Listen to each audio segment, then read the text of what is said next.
Cool. Well, John, you certainly had to batten down the hatches towards the end of the game, but you've come away with the 3 points. What were your thoughts on the performance? Yeah, we knew it was going to be hard because City, obviously one of the best teams in the comp, and we knew it was going to be tough. But we thought that if we worked well together, and we did, we fought hard and we were organised defensively, that would make it tough for them. And then with the ball, that if we were calm and confident on the ball, we'll be able to hurt them, especially when because it's difficult against City because they play a high line. And so they can win the ball back pretty quickly. But if you get them, you can actually hurt them and get them on the counter-attack. It's not like we want to play counter-attack in football, but occasionally when you play against a team like that, they make you play a little bit like that. And I thought that we created some good openings. Dylan took his goal well. And in the end, I thought it was a very good performance, especially that how hard the boys worked. What does this do for this group, John? It very much feels like a statement. I mean, does it feel like a statement win to you, and in terms of building confidence, kicking into the rest of the season? It's nice to win. It's also very nice to win a derby game. You saw our supporters after, how excited they were, and our players, because it's been tough for them over a period. So it feels like that we're on the right track. There's a lot of improving to do, and we will improve a lot more. So that's a positive. We know that we need to pick up points now because we'll get stronger as the season goes on. We've still got players to come in. The players that are starting are doing well, and we know that we'll get better as the season goes on. So that's a positive. The biggest thing for me is, our football will get better with the ball, but they defensively, the Western United conceded a lot of goals last year. We haven't conceded from open play in the 4 games we've played. So that's a massive plus. And people talk about the back four, about the goalkeeper. It's the whole team. It's from the front. You saw Diamante chasing, fighting, closing down. If he's doing it, that just sets the tone for everyone else to do it. Speaking of that, how much of a difference do you think Dylan Wenzel-Hall's made in that respect, allowing you to defend from the front? Yeah. Dylan was tremendous. We worked a lot with Dylan in pre-season because it was something that he needed to improve on in his game. We know how good he is in front of goal and what he can do and finish. And so in pre-season we worked with him in terms of when to go, what triggers that he needs to go on, when he needs to drop in and get compact again. So because Brisbane Roar play a little bit different to the way we want to play. So I thought that he was outstanding. How can I say? He's a pain for a defender, and that's what you want from your striker. I was going to use other words, but I thought I'd better not.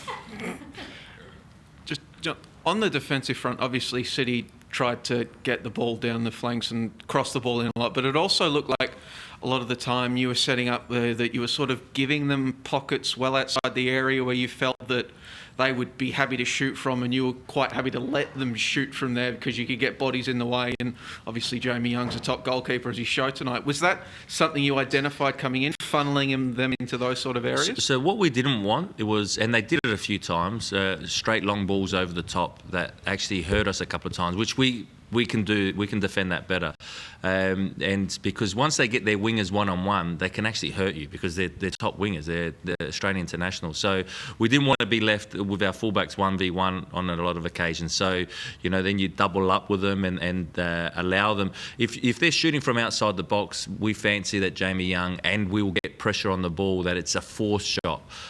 So they didn't really have too many clear chances inside the box. And, if you can do that against a side like City, where, then your actual structure's pretty good. So at times we could have defended a little bit better on a few occasions, but the majority of the time we did it well.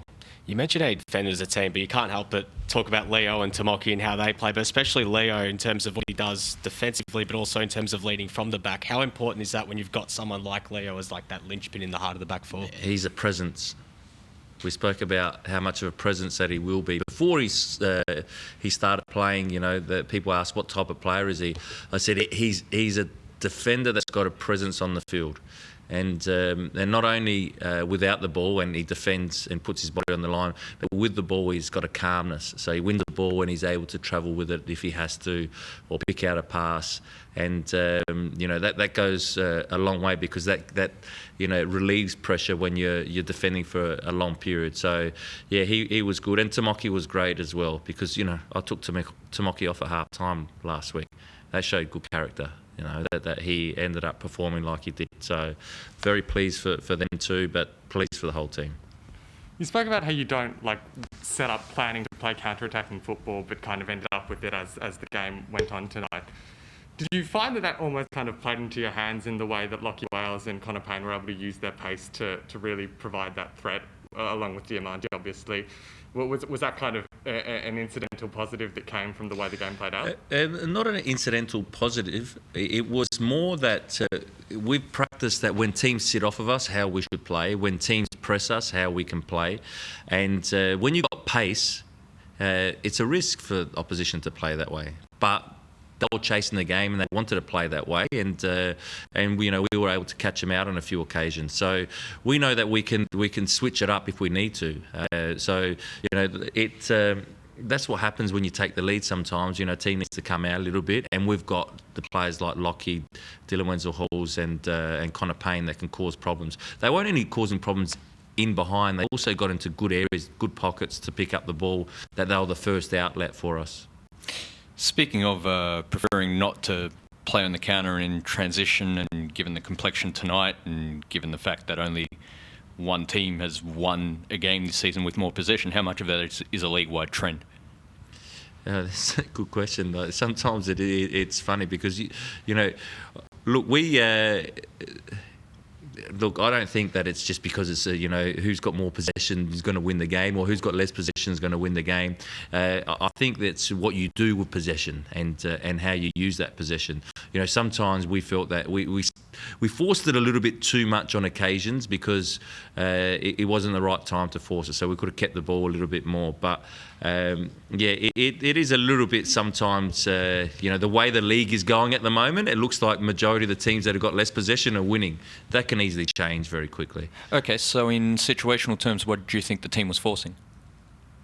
What were they forcing? What did you think the players were forcing? In what situations did you think they were forcing? There's certain moments where we could have kept the ball when we weren't able to get in behind them, when they dropped pretty quickly, that we could actually kept the ball in their attacking half, or our attacking half. So then we can control the game a little bit better.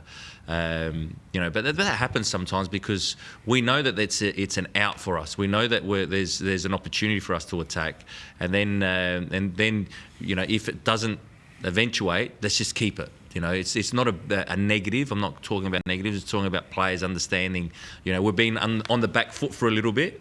All right, maybe it's not the time to go and get them. Maybe it's the time to just keep it a little bit longer. Just following up on one part from your previous answer, John, when you talked about it's not whether you have more of the ball or less of the ball, it's what you do with it when you've got the ball. Does that stat only one team winning this season with more possession? Does that maybe infer then that there's a league-wide trend that A-League men clubs aren't too flash when they get on the ball then, if just following along with your train of logic as of yet? I don't know. I really don't. To be honest, I'm not looking at the trends too much, because I'm trying to focus on my team and what we can do and do better, and how we can improve even more. But yeah, I don't want to go off on trends. That's more your job to do. Fair enough.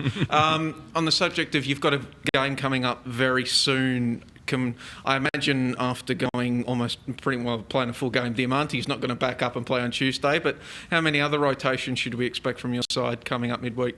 A lot. Yeah, a lot.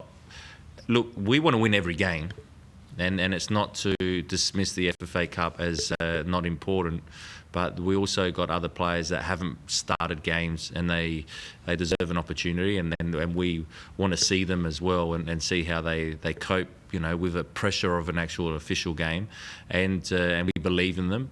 And also we have to be careful, because we didn't have a good pre-season in terms of the COVID situation, so we didn't have a lot of friendly games to play, so we weren't able to play every 3 days to test our body. And I don't want a situation that a player with the small squad that we have got to get injured. So, we don't want to take a risk. We want to make sure that we get through this period, but we'll still be there to try and beat Wellington. Just on Alexander Previc, didn't play tonight. Thought it was hamstring tightness. Like, how severe are you worried about him? Like, how long is he going to be out for? Not worried about it because it's not a major injury, but it's a little bit of a setback for him, and we know that can happen with overseas players when they come in and they're a little bit late, playing a little bit of catch up. We're just thankful it's nothing too serious, but we need to get him right physically, and that's why I'm saying about picking up points now, because once the back end of the season comes and then there's finals football and that, we have to make sure that he's at the top of his game, and everyone is as well. Just in terms of a timeline, do you expect it to be a couple of weeks out? Or? Yeah, not sure. It will probably be a couple of weeks. He won't be involved on Tuesday night. And any other, injuries or anything to come out of tonight? No, at the moment, no injuries. Maybe Diamante might say that he's got some little niggle, but I don't think he has.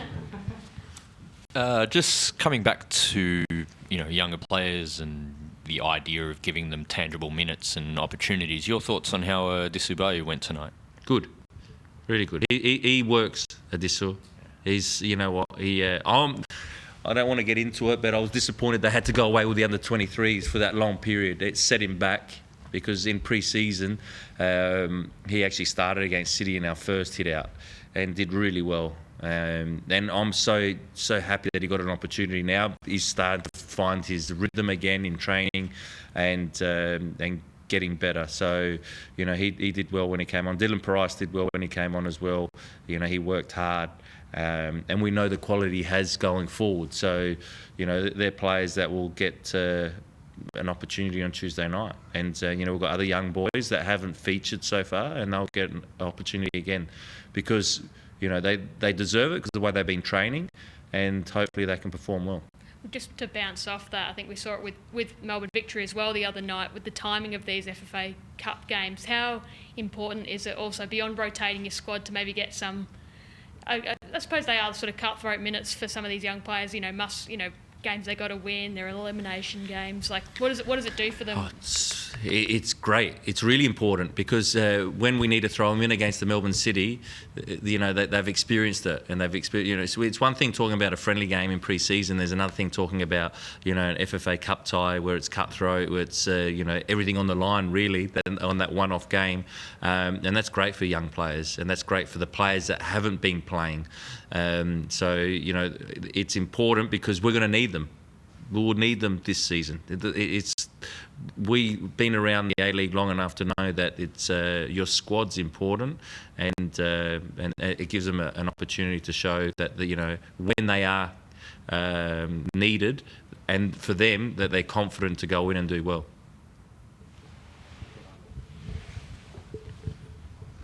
Just going back to, when you're talking about the different kind of game styles that your team can play depending on what's needed in the moment, Wenzel Halls as opposed to Prijovic, they obviously kind of are fighting for a similar position.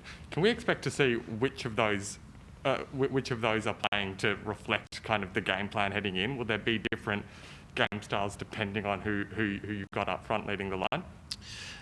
Look, it will depend on who's available first, and I've said last time they can play together as well. So, and that can happen. At the moment, it hasn't happened, but we're still trying to get Alex to, gel with the team, get to understand our structures, and we also know that when we have majority of possession, Dylan can play with Alex no problem. So there will be times that they will play together. Thanks, everyone. Thank you. Thanks, John.